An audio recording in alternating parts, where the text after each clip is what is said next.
Voilà, MP103, troisième cours, les racines carrées. Si on commence par le commencement, on va commencer par mettre ceci de côté d'ailleurs, il y a une chose qui est importante, malgré le fait que vous avez droit à une calculatrice, il est quand même fort utile quand on travaille en racines carrées de connaître ces carrés. Je vous ai mis ici une liste on ne peut plus basique. Et il faut savoir que 1 au carré, ça fait 1. Que 2 au carré, ça fait 4. 3 au carré, 9. 4 au carré, 16. Et ainsi de suite. 8 fois 8, 64 ici. 81, j'ai été un peu trop vite là. 11 fois 11, 121. 144, 169. Que 14 au carré, ça fait 196. Et 15 au carré, 225. C'est important parce qu'il faut vraiment prendre le pli de les repérer assez rapidement. Donc, à quoi est-ce que ça sert ceci? Il faut savoir que si 2 au carré, ça vaut 4, et bien que la racine de 4, ça vaut 2. Donc, c'est dans l'autre sens. On applique l'inverse. Donc, si on a bien compris, la racine carrée de 16, je la mets ici en rouge. Et bien, c'est quoi la racine carrée de 16? Eh bien, c'est 4. À quoi ça sert tout ceci? Ça sert à, si on a des exemples comme celui-ci, racine de 8 plus racine de 18 moins racine de 50 plus racine de 72 moins 6 racine de 2, comment peut-on simplifier ceci? Eh bien, on va commencer par transformer la racine de 8 en racine de 4 fois racine de 2. La racine de 18, on ne va pas la transformer, une racine de 18, ce n'est pas la racine carrée de 6 fois la racine de 3. Enfin oui, c'est la racine carrée de 6 fois la racine carrée de 3, mais ce n'est pas le 6 et le 3 ne sont pas dans notre liste de carrés ici. Donc on n'aura rien de très joli. Donc c'est vrai que la racine carrée de 18, il faut la transformer en une racine carrée de 9 fois racine de 2. 50, on peut idéalement, on fait racine carrée de 25 fois racine carrée de 2. 72, c'est la racine de 36 fois racine de 2. Et racine de 2, écoutez, 2, on ne sait rien faire avec cela. Étape numéro 1, donc voilà, on a décomposé ces racines carrées. Maintenant, on sait bien que la racine de 4, c'est 2. La racine de 9, c'est 3. La racine de 25, c'est 5. La racine de 36, c'est 6. Et voilà. Ici, on n'a que et uniquement que des racines de 2. Donc c'est comme si les racines de 2 c'était n'importe quoi, là, un coca, donc 2 coca plus 3 coca, 5 coca.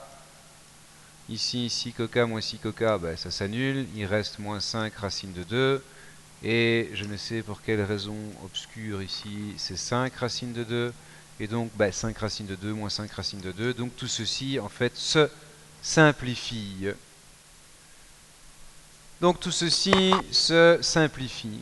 Avant de passer à la deuxième partie de tout ce qui concerne ces racines carrées, il y a une petite feinte à savoir là en racines carrées, c'est quand on a des racines carrées multiples. Donc je m'explique, si je vous donne cet énoncé ici, racine de 9, hop,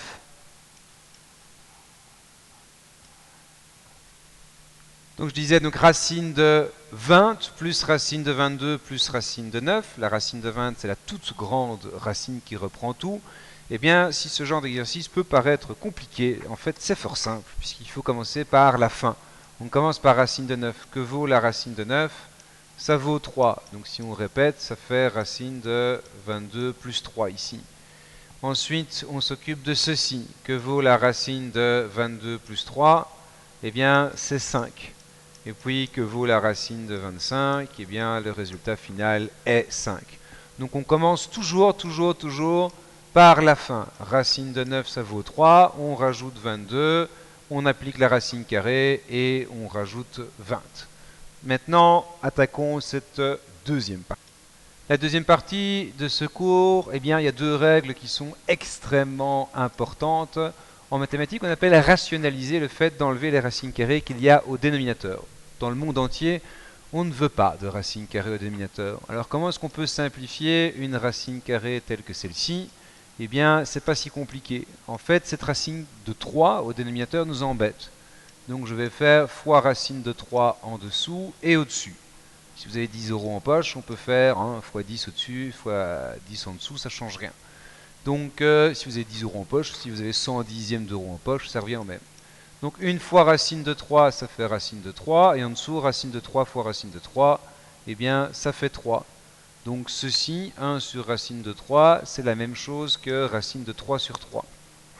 Étape numéro 2, ô combien importante, si je vous donne 1 sur racine de 3 moins 1, c'est un poil plus compliqué puisqu'en fait au dénominateur nous avons deux termes. Si on a deux termes, il faut savoir et garder en tête que tout bon élève sait que a carré moins b carré c'est égal à a moins b fois a plus b. C'est pour ça que vous avez toujours bien sûr mon magnifique formulaire de maths près de vous.